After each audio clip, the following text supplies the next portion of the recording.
রাধে রাধে বন্ধুরা, কেমন আছেন সবাই? আশা করি সবাই রাধারানী কৃপায় ভালো এবং সুস্থ আছেন। বন্ধুরা, এই মুহূর্তে আমি রয়েছি, দেখে বুঝতে পারছেন নিশ্চয়ই, রয়েছে আমি বর্ষানাতে।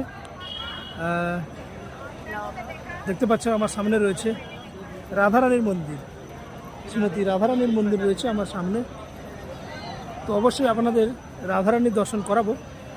তো দেখতে পাচ্ছেন এই মুহূর্তে বর্ষানাতে রয়েছি, এবং আজকে বর্ষানাতে খুব একটা ভিড় নেই বন্ধুরা, দেখতে পাচ্ছেন আজকে বর্ষানাতে খুব একটা ভিড় নেই।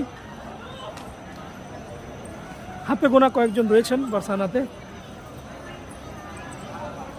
আপনাদের ভিডিওর মাধ্যমে সরাসরি সিধাম বর্ষানা থেকে দর্শন করাচ্ছি। আর আমার সামনে রয়েছে এই যে মোরকুটি, এইদিকে রয়েছে মোরকুটি, মানগড়, দানগড় সব এইদিকে রয়েছে। আমরা এই মুহূর্তে রয়েছি ব্রহ্মাচল পর্বতের উপরে, যেখানে রাধারানী বাস করেন। সম্পূর্ণ এই যে পর্বতটা দেখছেন, চারিদিক থেকে দেখাচ্ছি, সম্পূর্ণ যে পর্বতটা দেখছেন না, সম্পূর্ণ পর্বতটা হচ্ছে ব্রহ্মাচল পর্বত। তো এই যে ব্রহ্মাচল পর্বত রয়েছে, ব্রহ্মাচল পর্বতের উপরে রয়েছে শ্রীমতী রাধারানী। এবং চলুন আপনাদের দর্শন করাচ্ছি রাধারানী। বন্ধুরা, আজকে রাধারানীর অপূর্ব সুন্দর সিঙ্গার রয়েছে, দেখতেই পাচ্ছেন কি অপূর্ব সুন্দর সিঙ্গার রয়েছে আজকে রাধারানী।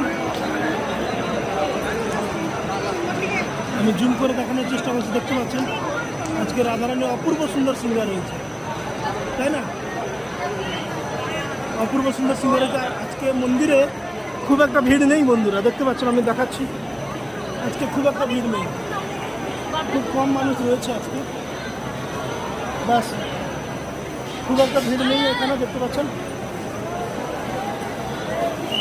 তো বন্ধুরা, রোজ সিধাম বর্ষানা, বৃন্দাবন এবং গিরিরাজজির দর্শন করতে হলে চ্যানেলটি সাবস্ক্রাইব করে পাশে থাকবেন।